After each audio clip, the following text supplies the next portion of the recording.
ಬೆಂಗಳೂರಿನ ಹೊರವಲಯ ಹೊಸಕೋಟೆಯಲ್ಲಿ ಸಿನಿಮೀಯ ಶೈಲಿಯಲ್ಲಿ ಮನೆಯಲ್ಲಿ ದರೋಡೆ ನಡೆದಿದೆ.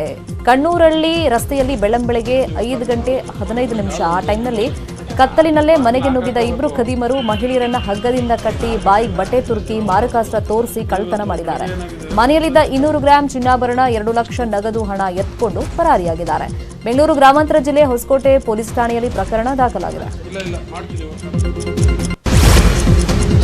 ಯಾದಗಿರಿಯಲ್ಲಿ ಕೆಎಸ್ಆರ್ಟಿಸಿ ಬಸ್ ಬ್ರೇಕ್ ಫೇಲ್ ಆಗಿ ಸರಣಿ ಅಪಘಾತ ಸಂಭವಿಸಿದೆ. ರಾಯಚೂರು ಜಿಲ್ಲೆಯ ದೇವದುರ್ಗ ತಾಲೂಕಿನ ಗೂಗಲ್ ಗ್ರಾಮದಿಂದ ಯಾದಗಿರಿಗೆ ಬರ್ತಾ ಇದ್ದ ಬಸ್ ಬ್ರೇಕ್ ಫೇಲ್ ಆಗಿದೆ. 1 ಬೈಕ್ 1 ಆಟೋ ಹಾಗೂ 2 ಕಾರ್ಗಳಿಗೆ ಬಸ್ ಡಿಕ್ಕಿಯಾಗಿದೆ. ಇಬ್ಬರು ಬೈಕ್ ಸವಾರರು ಹಾಗೂ ಆಟೋದಲ್ಲಿದ್ದ ಓರ್ವ ಮಹಿಳೆಗೆ ಗಾಯ ಆಗಿದ್ದು ಜಿಲ್ಲಾಸ್ಪತ್ರೆಗೆ ದಾಖಲು ಮಾಡಲಾಗಿದೆ. ಬಸ್ನಲ್ಲಿ ಯಾರು ಪ್ರಯಾಣಿಕರಿರಲಿಲ್ಲ.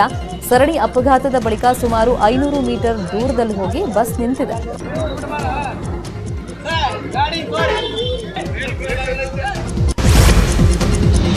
ವಿಶ್ವ ರೈತ ದಿನಾಚರಣೆ ಅಂಗವಾಗಿ ಕೋಲಾರದಲ್ಲಿ ಕರ್ನಾಟಕ ರಾಜ್ಯ ರೈತ ಸಂಘ ಹಾಗೂ ಹಸಿರು ಸೇನೆ ಸಂಘಟನೆಯ 180 ಮಂದಿಯ ಕಾರ್ಯಕರ್ತರು ನೇತ್ರದಾನ ಮಾಡುವ ಮೂಲಕ ವಿಭಿನ್ನವಾಗಿ ರೈತರ ದಿನವನ್ನು ಆಚರಣೆ ಮಾಡಿದ್ದಾರೆ. ಕೋಲಾರದ ಮಂಗಸಂದ್ರ ಗ್ರಾಮದಲ್ಲಿ ರೈತ ಸಂಘದ ಮುಖಂಡ ನಾರಾಯಣಗೌಡ ಆಯೋಜಿಸಿದ್ದ ರೈತ ದಿನಾಚರಣೆ ಕಾರ್ಯಕ್ರಮದಲ್ಲಿ ಡಿಸಿ ಸೆಲ್ವಮಣಿ, ರೇಷ್ಮೆ ಇಲಾಖೆ ಹಾಗೂ ಎಪಿಎಂಸಿ ಮಾರುಕಟ್ಟೆಯ ಅಧಿಕಾರಿಗಳು, ಹಲವು ಸಂಘಟನೆಗಳ ಮುಖಂಡರು, ನೂರಾರು ಕಾರ್ಯಕರ್ತರು ಹಾಗೂ ಸಾರ್ವಜನಿಕರು ಪಾಲ್ಗೊಂಡಿದ್ದರು. ಕಾರ್ಯಕ್ರಮದಲ್ಲಿ ರೈತರು ಬೆಳೆದಿರುವಂತಹ ವಿವಿಧ ತರಕಾರಿಗಳು, ರಾಗಿ, ಭತ್ತ ಹಾಗೂ ನೇಗಿಲು ಸೇರಿದಂತೆ ಕೃಷಿ ಉಪಕರಣಗಳಿಗೆ ಪೂಜೆ ಸಲ್ಲಿಸುವ ಕಾರ್ಯಕ್ರಮಕ್ಕೆ ಚಾಲನೆಯನ್ನ ನೀಡಿದರು. ದಕ್ಷಿಣ ಭಾರತದ ಮಹಾಕುಂಭಮೇಳ ಎಂಬ ಖ್ಯಾತಿ ಹೊಂದಿರುವಂತಹ ಕೊಪ್ಪಳದ ಶ್ರೀ ಗವಿಸಿದ್ದೇಶ್ವರ ಜಾತ್ರೆಯು ಈ ಬಾರಿ ನಡೆಯುತ್ತೋ ಇಲ್ವೋ ಅನ್ನೋ ಗೊಂದಲ ಮುಂದುವರೆದಿದೆ. ಈ ಬಾರಿ ಒಮೈಕ್ರಾನ್ ಭೀತಿ ಆವರಿಸಿದೆ. ಇಷ್ಟರಲ್ಲೇ ಮಠದಿಂದ ಸ್ಪಷ್ಟ ನಿರ್ಧಾರ ಹೊರಬೀಳುತ್ತೆ.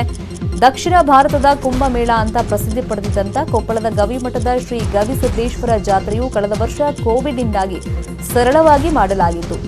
ಕೆಲವು ಭಕ್ತರ ಸಮ್ಮುಖದಲ್ಲಿ ಬೆಳಗಿನ ವೇಳೆ ಮಹಾರಥೋತ್ಸವ ನಡೆದಿತ್ತು. ಈ ವರ್ಷ ಕೋವಿಡ್ ಕಡಿಮೆಯಾಗಿದೆ, ಅದ್ದೂರಿ ಜಾತ್ರೆ ಆಗಬಹುದು ಅಂತ ಅಂದುಕೊಂಡಿದ್ದ ಭಕ್ತರಿಗೆ ನಿರಾಸೆಯಾಗುವಂತ ಚಾನ್ಸಸ್ ಇದೆ. ಇದೀಗ ಒಮೈಕ್ರಾನ್ ಭೀತಿ ಹಿನ್ನೆಲೆಯಲ್ಲಿ ಜಾತ್ರೆ ಆಗುತ್ತಾ ಇಲ್ವಾ ಅನ್ನೋ ಗೊಂದಲಕ್ಕೆ ಭಕ್ತರು ಸಿಲುಕಿದ್ದಾರೆ. ಚಿಕ್ಕಬಳ್ಳಾಪುರದಲ್ಲಿ ಮತ್ತೆ ಭೂಮಿ ಕಂಪಿಸ್ತಾ ಇದ್ದು ಜನ ಕಂಗಾಲಾಗಿದ್ದಾರೆ. ಶೆಟ್ಟಿಗೆರೆ ಸುತ್ತಮುತ್ತಲ ಗ್ರಾಮಗಳಲ್ಲಿ ಭೂಮಿ ಕಂಪಿಸಿರುವಂತಹ ಅನುಭವ ಆಗಿದೆ. ಭಯದಿಂದ ಜನ ಮನೆಯಿಂದ ಹೊರಗಡೆ ಓಡ್ ಬಂದಿದ್ದಾರೆ. ನೆನೆನೂ ಕೂಡ 2 ಬಾರಿ ಭೂಮಿ ಕಂಪಿಸಿರುವಂತಹ ಅನುಭವ ಆಗಿದೆಯಂತೆ.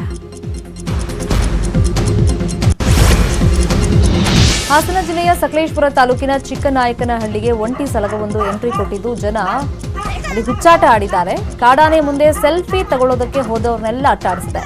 ಮಲೆನಾಡು ಭಾಗದಲ್ಲಿ ಪದೇ ಗ್ರಾಮಗಳಿಗೆ ಕಾಡಾನೆ ನುಗ್ತಾ ಇದ್ದು ಜನ ಆತಂಕಗೊಂಡಿದ್ದಾರೆ.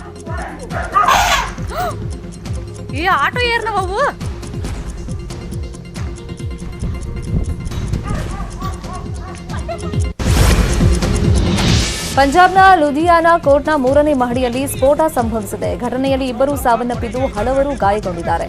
ಸ್ಥಳದಲ್ಲೇ ಮೊಕ್ಕಾಂ ಹೂಡಿರುವಂತಹ ಪೊಲೀಸರು ಸ್ಫೋಟಕ್ಕೆ ಕಾರಣ ಏನು ಅನ್ನೋದನ್ನ ಜಾಲಾಡ್ತಾ ಇದ್ದಾರೆ. ಜನವರಿ 13ರ ತನಕ 144 ಸೆಕ್ಷನ್ ಜಾರಿ ಮಾಡಲಾಗಿದೆ.